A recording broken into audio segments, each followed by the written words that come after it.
Welcome to మలిన్ kitchen. ఈ రోజు అయితే మనం బ్రౌన్ రవ్వతో మనం స్వీట్ చేసుకుందామండి। ఈ స్వీట్ ని మనం ప్రసాదంలో కూడా పెట్టొచ్చండి। మనం పర్వాలేదు, నెయ్యి వేసుకొని మనం చేసుకున్నాం కదా, లేకుంటే ఇలాగైనా చేసుకోవచ్చు। చాలా చాలా బాగుంటుందండి స్వీట్ అయితే, నెయ్యి వేసి చేసుకున్నాం కాబట్టి సూపర్ గా ఉంటుంది। పిల్లలైనా పెద్దవాళ్ళైనా ఎవరైనా తినొచ్చు। హెల్దీ స్వీట్ అండి ఇది, చాలా చాలా టేస్టీ సూపర్ గా ఉంటుంది।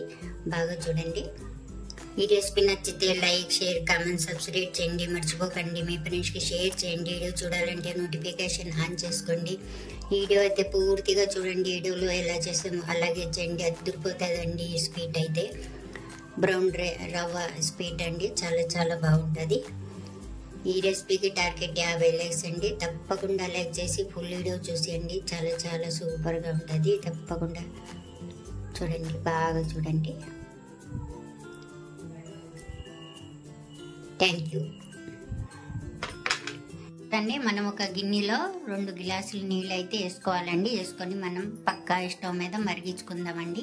ఒక ప్యాన్ అయితే పెట్టుకోవాలండి, ఫ్రై ప్యాన్ పెట్టుకొని బాగా వేడెక్కిన తర్వాత మనం ఇందులో నెయ్యి వేసుకోవాలి। 2 చెంచాలు నెయ్యి వేసుకుందాం। కొద్దిగా వేడెక్కాలి మనకు నెయ్యి। ఇలా వేడెక్కిన తర్వాత మనం చూడండి, కొన్ని జీడిపప్పు, కొన్ని బాదం పప్పు ముక్కలు మనం ఇందులో వేసేసుకుందాం। వేసుకొని వేయించుకుందాం। అలాగే వేగిపోయిన తర్వాత మనం పక్కన ఒక గిన్నెలో తీసేసుకుందాం అండి। అన్ని ఇలా తీసుకొని పక్కన పెడదాం। అదే నెయ్యిలో మనం చూడండి, లావుగా ఉంటుంది కదా రవ్వ, ఈ రవ్వ గోధుమ రవ్వ తీసుకున్నామండి మనం। ఈ రవ్వని 1 కప్పు తీసుకున్నాను, 1/2 కప్పు అండి ఇది, 1/2 కప్పు తీసుకున్నా। మన ఇష్టం ఎంత కావాలంటే అంత చేసుకోవచ్చండి। మనం ఇందులో వేసుకోవాలి, వేసుకొని బాగా నెయ్యిలో వేయించుకోవాలి రవ్వకి। చూడండి, ఇలాగైతే వేయించుకోవాలి మనం। రవ్వ బాగా ఎగిపోయింది। ఇప్పుడు మనం ఇందులో మనం వేడి చేసి పెట్టుకున్నాం కదండి పక్కన స్టవ్ మీద, మనం ఇందులో వేసేసుకోవాలి।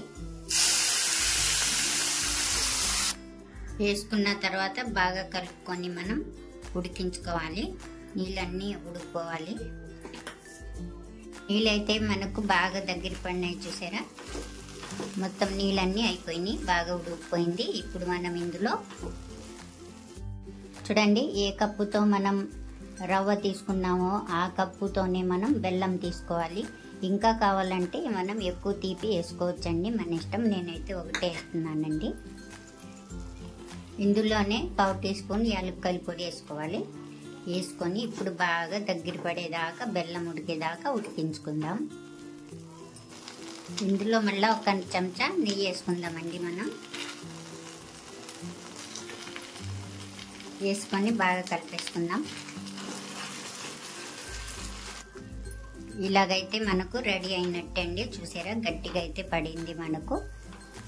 ఇందులో మనం వేయించి పెట్టుకున్నాం కదా ఈ జీడిపప్పు అవి వేసుకుందామండి। వేసుకొని ఇలాగే కలుపుకోవాలి। మనం అప్పుడప్పుడు ఇలాంటి హెల్దీ రెసిపీలు చేసుకొని తినాలండి, చాలా మంచిదండి। ఇది దొడ్డు రవ్వ అంటారు కదండి, లావు రవ్వ, బ్రౌన్ రవ్వ అన్నమాట। ఇది చాలా టేస్టీగా ఉంటుంది, నెయ్యి వేసుకొని తింటే, చేసుకుంటే అన్ని రెసిపీలు చాలా టేస్టీగా ఉంటాయండి। మీరు మాకు సపోర్ట్గా ఉంటే చాలా సంతోషంగా ఉంటుందండి। తప్పకుండా లైక్ చేస్తూ ఉండండి మీరు, చాలా సంతోషం మాకు। మనకు తీపి ఎక్కువ కావాలంటే మళ్ళీ ఇంకా సగం కప్పు అయినా వేసుకోవచ్చండి మనం బెల్లం। నేనైతే 1 కప్పు, 1/2 కప్పు తీసుకున్నాను, 1/2 కప్పు బెల్లం వేసుకున్నా అండి। తీపి నాకైతే సరిపోతుందండి, మీకు కావాలి ఎక్కువ అంటే ఎక్కువ వేసుకోవచ్చు। ఇప్పటికి మనం రెడీ అయిపోయిందండి, స్టవ్ ఆఫ్ చేసేసుకుందాం। కావాలంటే మనం కొద్దిగా పచ్చి కర్పూరం ఉంటుంది కదా, అది వేసుకోవచ్చండి ఉంటే మన దగ్గర। అండి, ఎంతో హెల్దీ అయిన బ్రౌన్ రవ్వ స్వీట్ అయితే రెడీ అయిపోయింది। ఈ రెసిపీ నచ్చితే లైక్ చేయండి।